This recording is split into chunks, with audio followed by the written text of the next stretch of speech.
ông thấy anh muốn lên này.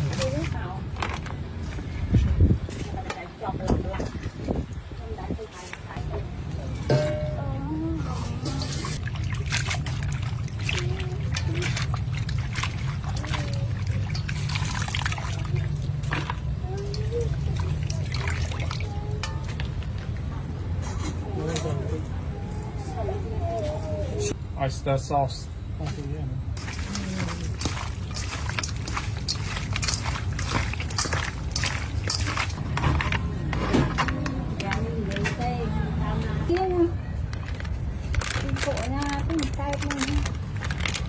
Kinh cua.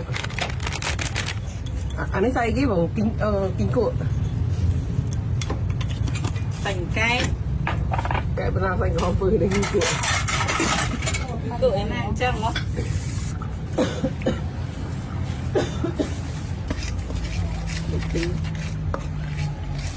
Người ta cố lên được trên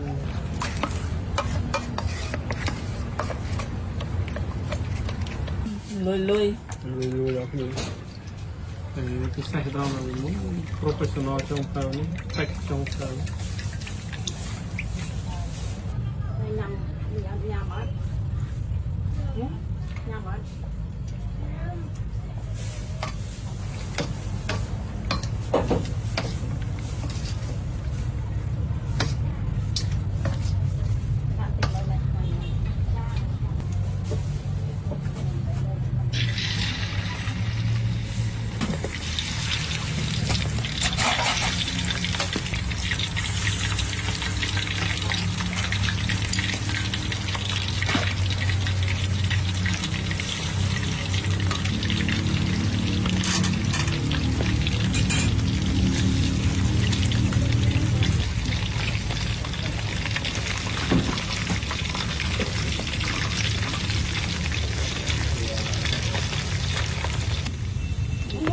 anh cho chăn mò nặng lại cái đào lên cạnh này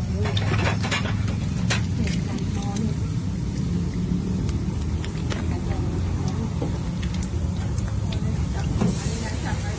nói là trên chăn trên đây này